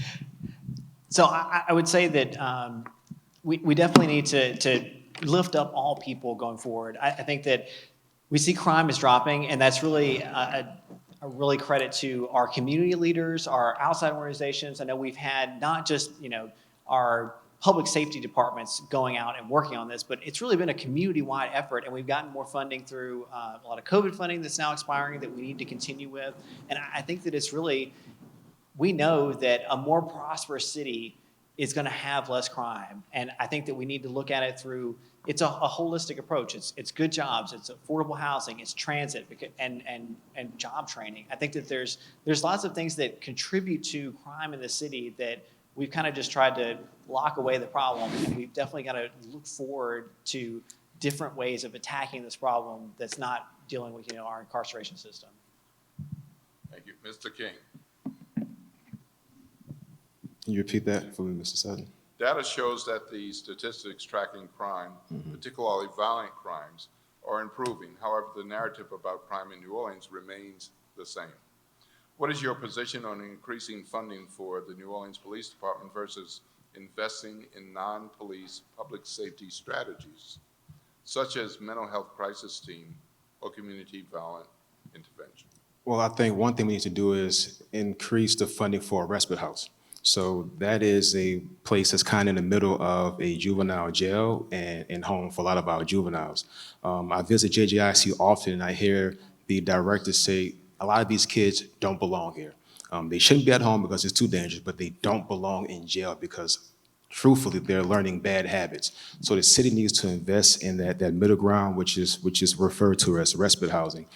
It was my idea to bring the culture grant to the council. That is every year since we've been in office, well, for the past 2 years, every council member gets $1 million, and we give grants up to $100,000 to nonprofits who are already on the ground doing work, who've been here before this council, this administration, who will be here after this council administration. I believe that has led to crime going down. Some of those grants that I personally given to with Ubuntu Village, Silverback Society, Son of a Saint, and the NOLA Commission, all of these programs invest in our kids, and that's why you see crime going down, in my opinion. Mr. Barron. Thank you. I don't want to pit community initiatives and public health against the police department and law enforcement. I would increase funding for the police department just to meet their budget shortages, as I understand it. And also, I would love to see them return to bicycling and community policing, getting out into the neighborhoods. And I know that takes support and extra training and more. So that said, I would like to see more community investment along the lines of the City of Baltimore's violence prevention. I listened to a piece on National Public Radio today from both Baltimore and from DC who are dealing with these tired narratives and race-based conflict perpetuations. Let's work on conflict resolution and violence prevention and invest in the youth of today. Thank you. Ms. Foster. It's pretty rare that you see a direct correlation between number of people incarcerated going up and crime going down. Same with cops on the street and crime going down. The correlation with crime going down is economic opportunity, it's housing justice, it is a city that we can all prosper in. We know that the last couple of years have been really hard on us as a people. COVID was not easy for a city of people already living on the economic edge. Hurricane Ida exacerbated that. We have got to find ways to build resiliency into our own household budgets, into our own economic realities, so that one, crisis after another doesn't derail us into what we've seen in the 2021 and 2022 years, because that level of violence and crime is not acceptable for our city. We've got to invest in ourselves as a people and in an economic future that helps us to avoid this level of crime. This next segment is our rapid fire round. The rules are simple. We will ask a series of quick questions and candidates will answer yes or no. No elaborations. This is about giving voters quick, clear positions. Do you believe the city's economic development strategy must include closing the wealth gap that exists between white residents and their Black, Hispanic, Latino, and Asian neighbors? Yes or no? Mr. Barrett? Yes. Ms. Foster? Yes. Mr. Kimbrough? Yes. Mr. King? Yes. Do you plan to address issues like illegal dumping, blight, and sanitation that directly impact the quality of life in New Orleans? Yes or no, Mr. King? Yes. Mr. Kimbrough? Yes. Ms. Foster? Yes. Mr. Barron? Yes, 1,000 times yes.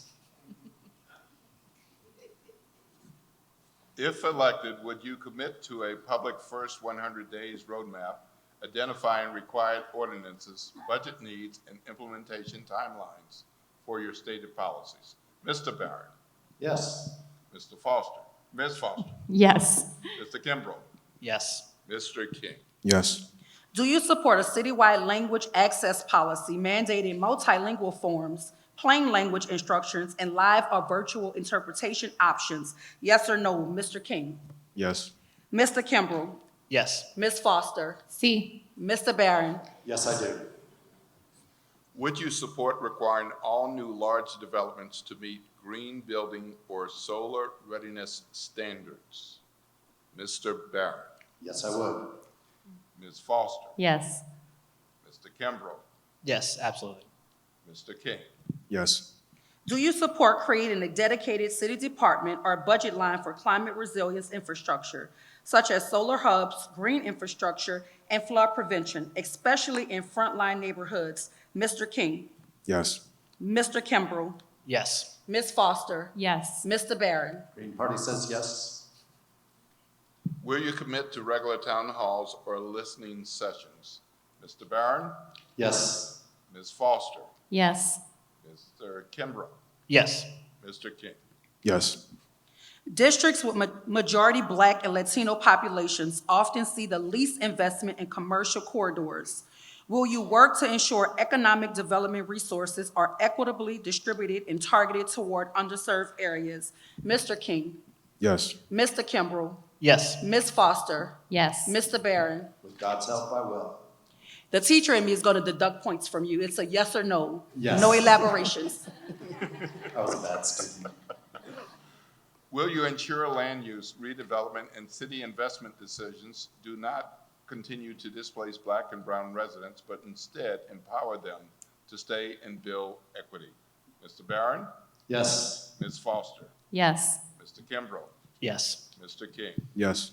Will you ensure housing remains a top priority in the city's budget? Mr. King? Yes. Mr. Kimbrough? Yes. Ms. Foster? Yes. Mr. Barron? Yes. According to a report published by the Data Center, New Orleans has thousands of blighted properties throughout the city. Would you commit to working with the Collaborative and other community-based organizations to craft a plan centered around having local Black contractors develop these properties? Mr. Barron? Yes. Ms. Foster? Yes.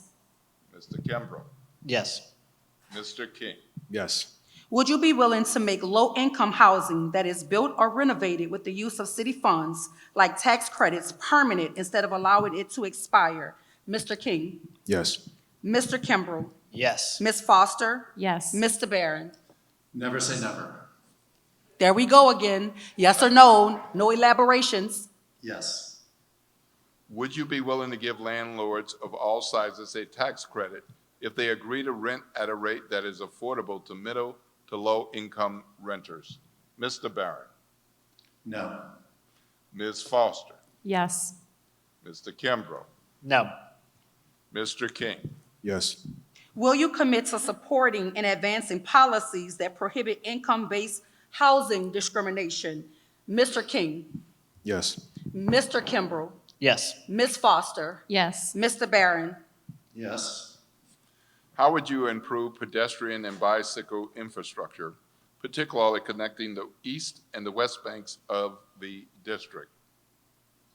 Mr. Barron. Ferries, water taxes, water bus.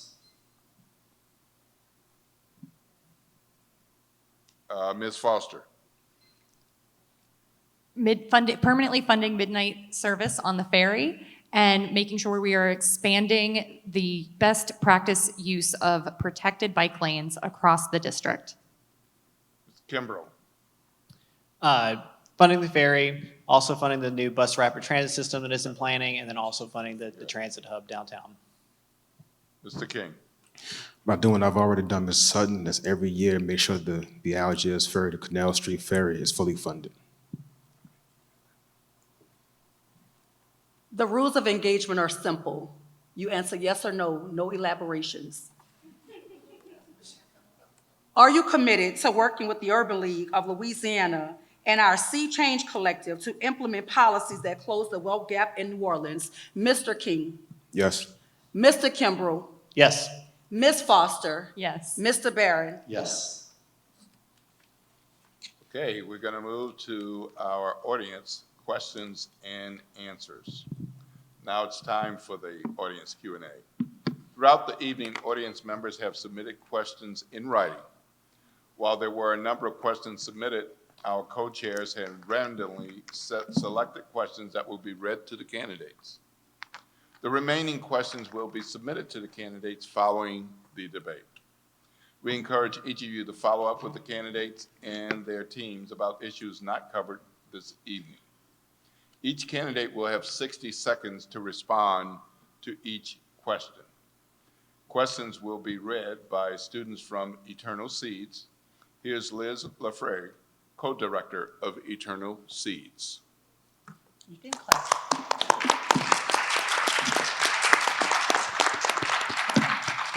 Good evening, everyone. Can you hear me? Oh, wait. Okay, let's try that again. Good evening, everyone. Good evening. I'm so grateful to be here today and just want to say thank you to the Urban League and all of our partners that are in this coalition that have put together the By the People series. And thank you to LB Landry for hosting us. My name is Liz Lafrey, and I am one of the co-directors of Eternal Seeds. We're a nonprofit arts organization that serves artists in New Orleans. And we were founded by Brendan B. Mike Odoms, and the Studio B team. And some of you may know that Studio B is a 30,000 square foot warehouse space located in the Bywater, so in District C. And we are just honored to be here to be an additional voice to the event today. So I'm gonna introduce our two artists that we have who are gonna be asking the audience questions. And we have Gabrielle Tolliver, who is Xavier alumna, and she's an amazing fine artist and an arts administrator who dedicates her work to providing resources and empowering young and emerging artists in our city. And then we have Jordan Colin as well, who is an artist, a musical artist who uses his gift of writing and music production to tell stories that uplift our community. And he's also a UNO student who's studying computer science. And so I'm very grateful to have them share the stage with me today. Thank you.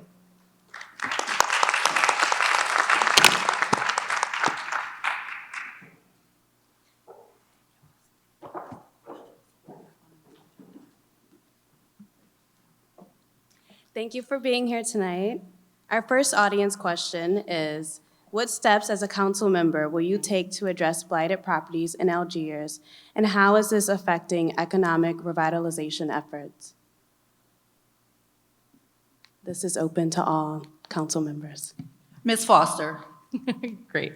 I had the opportunity to work on this problem as an economic development director here in Algiers, and I want to be clear that so much of our blight here, this large-scale blight on properties like de Gaulle Manor, Higgins Gate, Oakmont, are the result of one or two really bad actors. And so as a council member, I want to work to make sure we are aggressively pursuing criminal blight, which is a new opportunity for us, approved in the state legislature, to criminally prosecute people who let large-scale properties sit and rot to the ground, because our community deserves so much better. From there, I want to make sure we're investing in attracting good developers. with financially feasible projects that will provide long-term affordability for our people.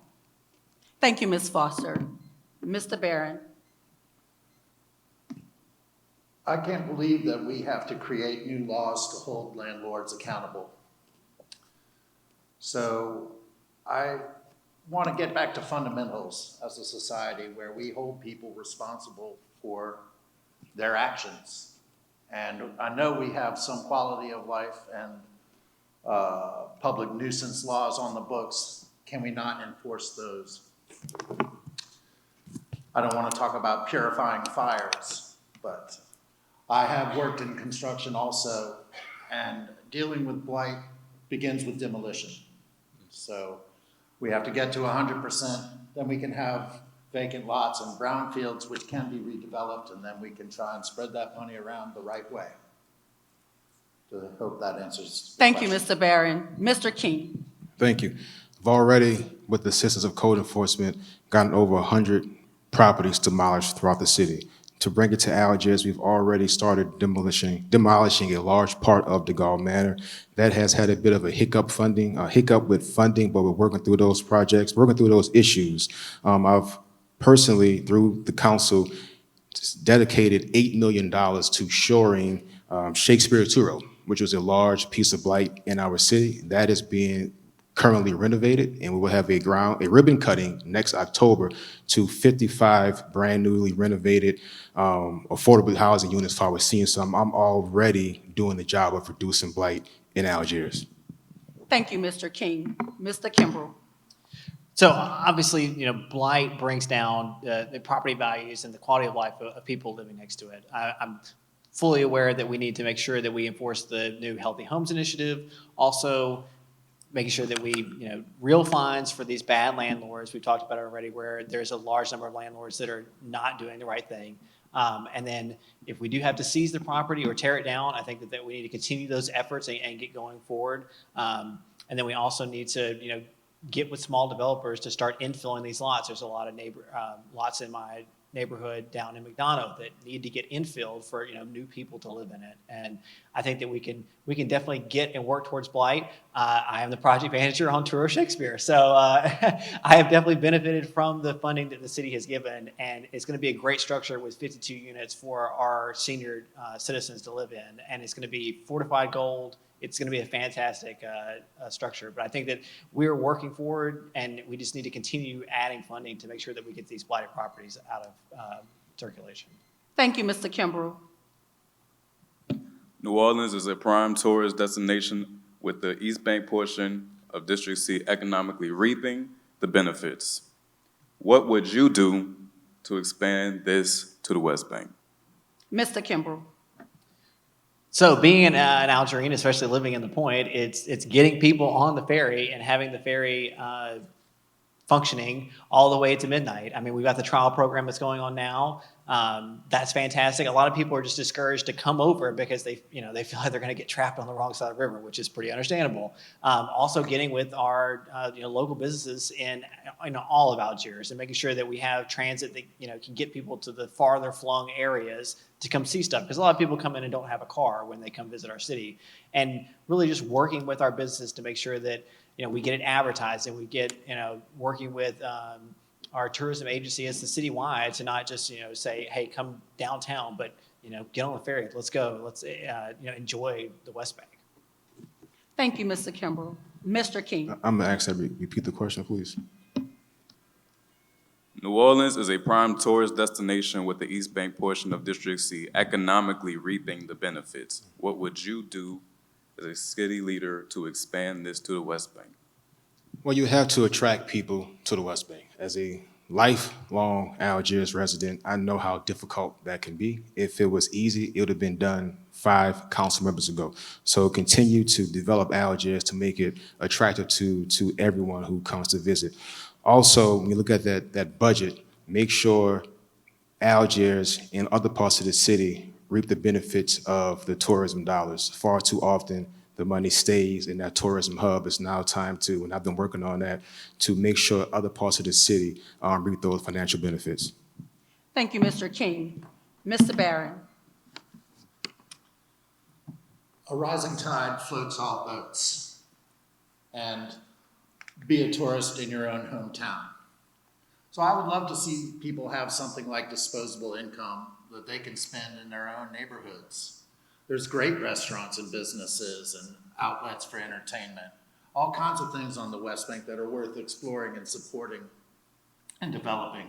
It is hard to get across the river without a car, so that's got to be addressed. And I would like to see, as I say, ferries and car ferries, water taxis to other destinations beyond Algiers Point, and to develop things like sustainable agriculture and other aspects like the studio in the woods way down in low coast Algiers that people want to get out and go see. Thank you, Mr. Barron. Ms. Foster. In economic development, nothing attracts new business like rooftops.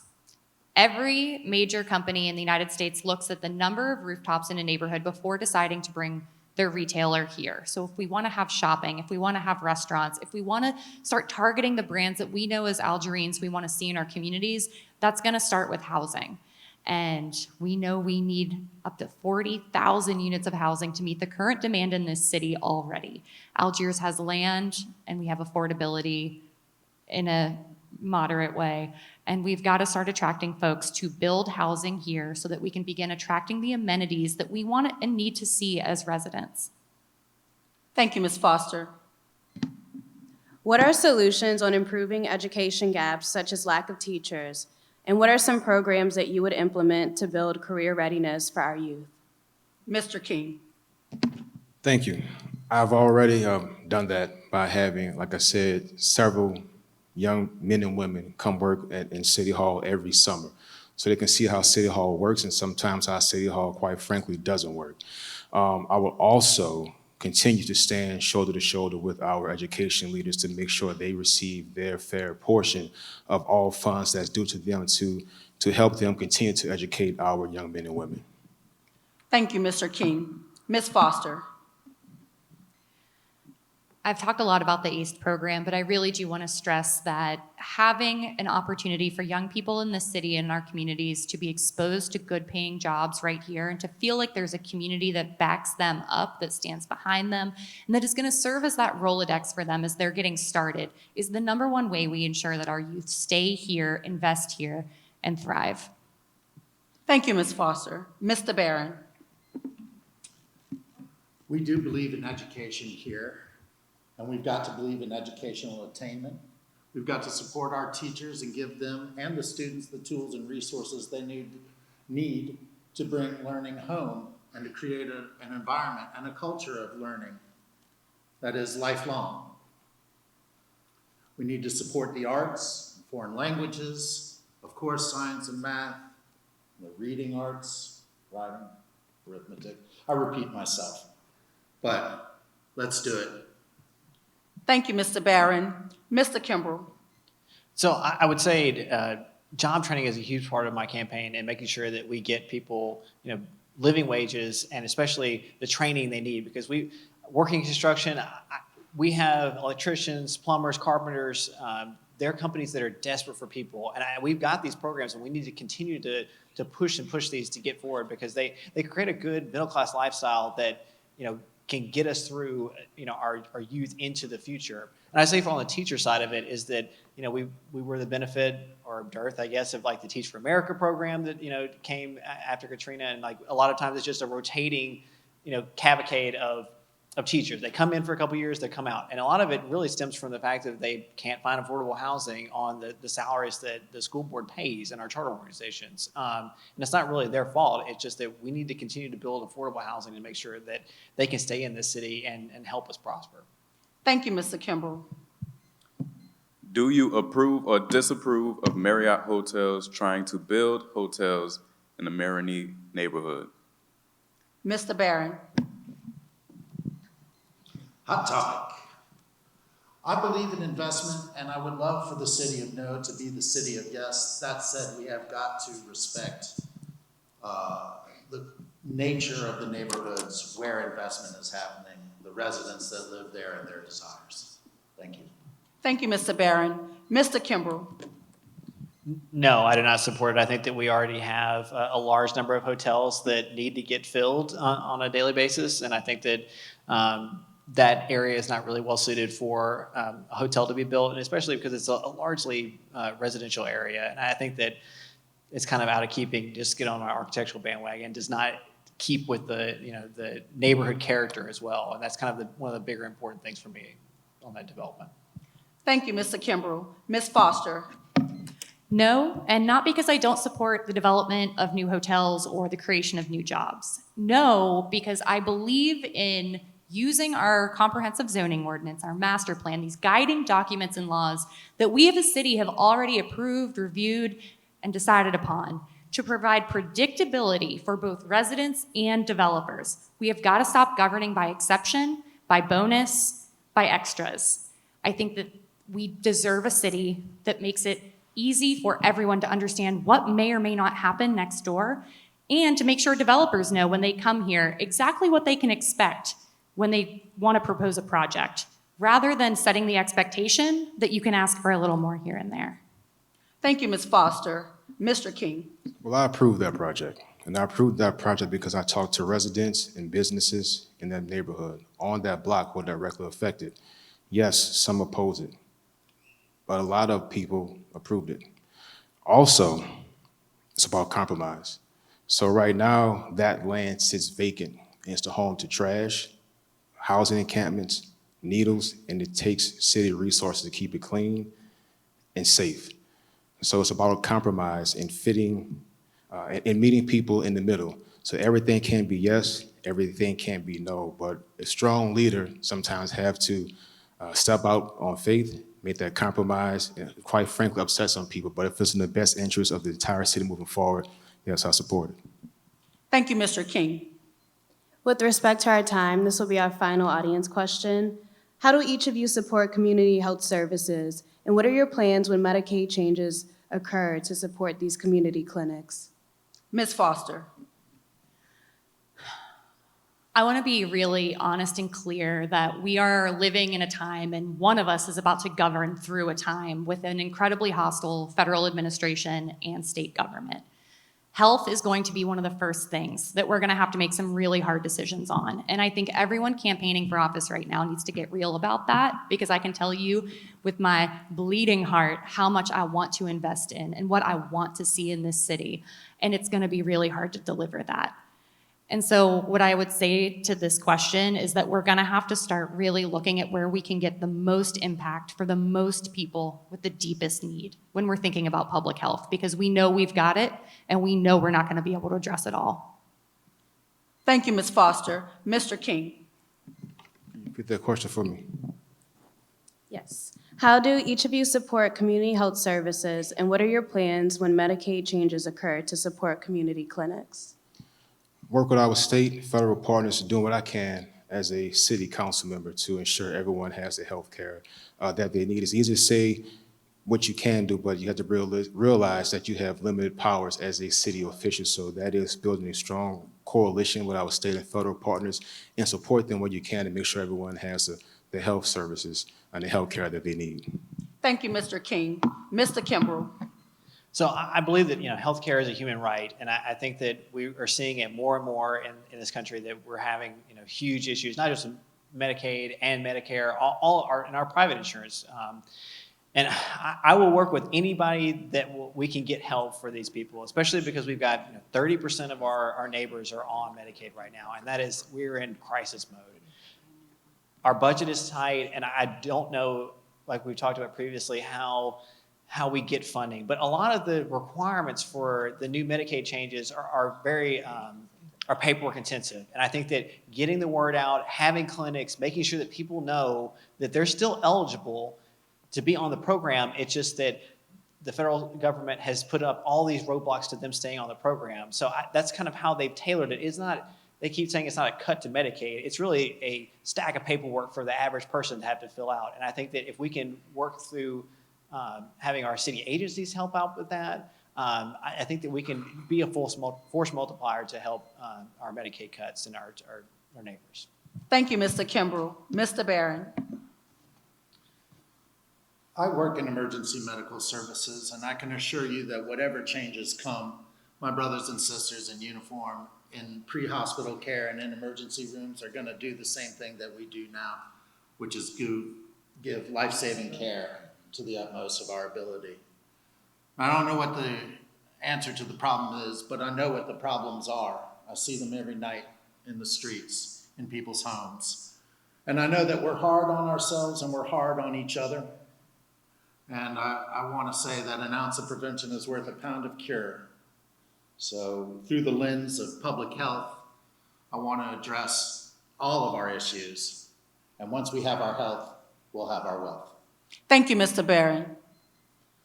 I want to thank the audience, those of you who decided to submit questions. Obviously, we couldn't ask all of them, but remember the questions that have not been asked will be submitted to the candidates for further exploration.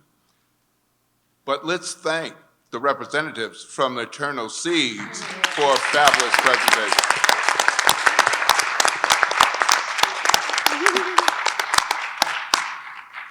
We'll now move to closing statements. Each candidate will have 2 minutes to summarize their vision and make a final appeal to voters. We will go in the following order, descending alphabetically, starting with Mr. King. You have 2 minutes. Once again, thank everyone for showing up tonight. I want to thank our moderators, our host, and Urban League and other organizations that put this on. I've been in leadership role with District C in 3.5 years, and I've brought things to this district that it hasn't seen ever. From Bywater with the naval station being renovated, to saving the parklets in Bywater, Meriden, and throughout the city, coming to the East Bank, coming to the West Bank and bringing a bulk transfer station, not just to the district, but to the entire city. Investing over $15 million in NORD programs in this city, things that's never been done before. Like I said earlier, I'm most proud of things that don't show up on the stat sheet. Going to our young men and women and meet them where they are. Investing in them, not just giving them lip service, but showing them that I care about them, that the city cares about them. And I would say, District C, you have a leader. You have someone who's proven to deliver results. And leadership isn't easy, but you once again have a leader, and that's me, Freddie King, Council Member District C. Thank you. Thank you, Mr. King. Mr. Kimball. Thank y'all for coming out. I truly appreciate each and every one of you. We've got a great, slice of District C of people that, I know are struggling. Each one of us has an issue that is not getting, fixed, is killing our pocketbook, and it's really, driving home kind of the will to be in the city. And I understand we had 40,000 people in the metro leave in the last 5 years. So there are people that are going to better places. And I appreciate the forum with Urban League, LB Landry having this here, our moderators, and the other candidates that are here to share ideas about the future. Because right now, we're about to mortgage our future for $500 million on a funding for affordable housing and all these great things. We are really mortgaging our children's future. I'm a parent, and I've got 2 kids that just started school, and it kind of rips my heart out to see that I am blessed, and my wife and I are blessed to have a stable home, a stable life, and my kids are going to be fine. But we have kids in the class that are not going to be fine and need support and need additional funding, and that's really what I'm trying to do with to lift all boats for my program, especially on my policies, to expand affordable housing, expand our resilient buildings, expand public transit, make our utilities pay.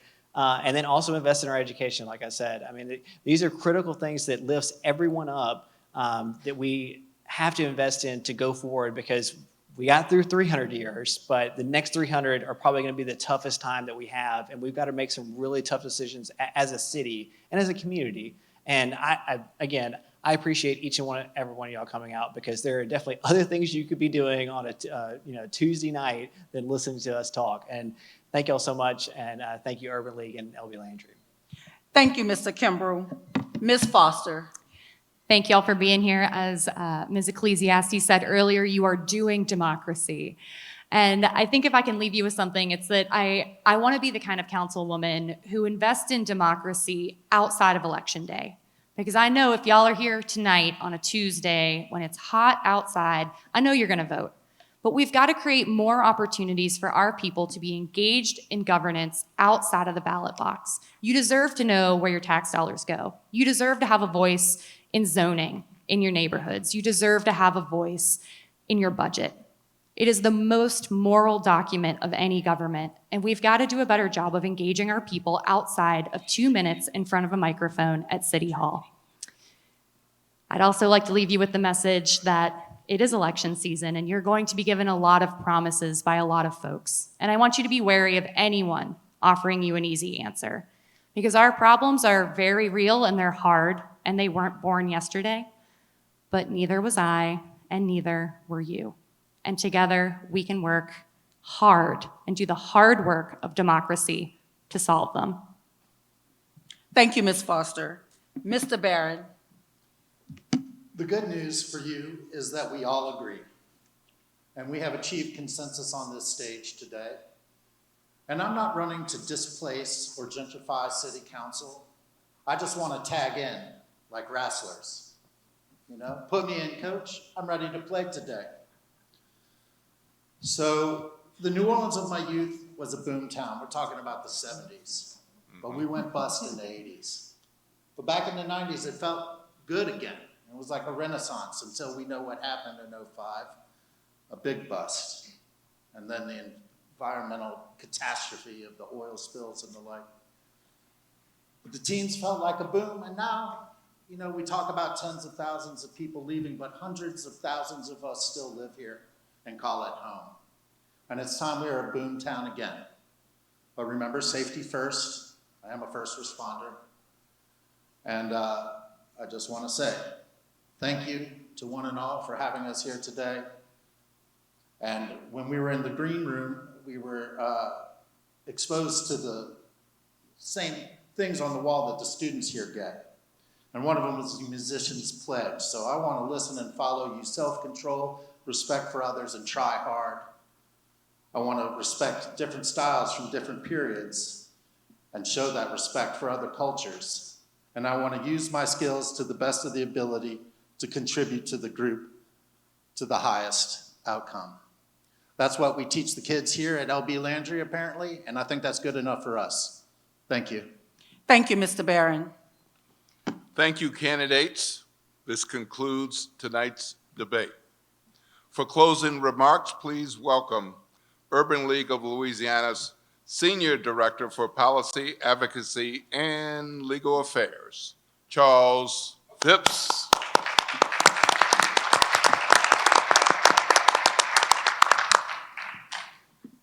Good evening, everyone. On behalf of the Urban League of Louisiana, we'd like to sincerely thank you for participating in the By the People debate series. We extend our sincere gratitude to all the candidates for sharing your ideas and how you envision impacting the lives of not only District C, but of all residents in New Orleans. We owe a debt of gratitude to Dr. Wyatt and Mr. Sutton for the ways in which you shepherded the conversation today. But most of all, we thank you, the residents of District C, for coming out and listening and engaging with those who are seeking the votes and who seek to lead us. When we were developing the coalition of community partners, we had almost a single goal in mind of figuring out how we could generate collective accountability that would allow us to own our power, to own this present moment that we find ourselves in, by actively participating in the future we hope to develop. Because one thing was clear when we looked at this moment and the issues that are facing us as a district, but also as a city, that the solutions are right in front of us. If we, the people, had the audacity, had the courage to say that it is our time to make it a reality. And so we are so proud of the coalition that we've been able to build, showcased today by the youngest among us, asking the questions on behalf of the community. And so this is going to be, as you said, a relay race, passing the baton and working together to get to where we know we can go.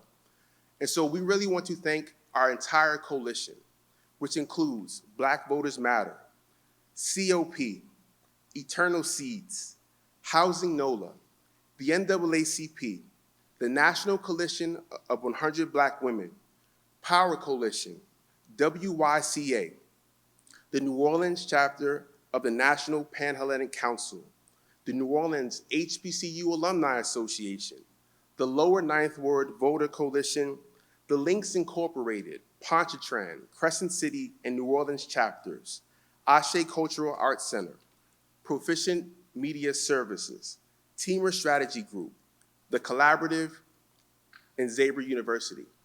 But I want to take a moment of personal privilege because tonight would not be possible without one of my colleagues. I want to extend my sincere thanks to Mr. John West, who is a person working tirelessly behind the scenes, but your impact is no doubt felt. So thank you.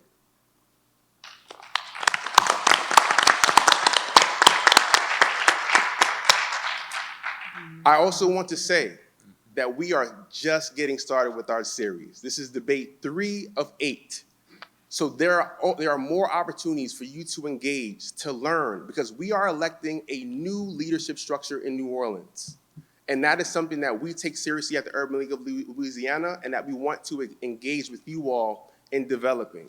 So please make yourselves available either via live streaming or in person as we take over Dillard University tomorrow, August the 20th, for the District D candidates seeking to be elected into office.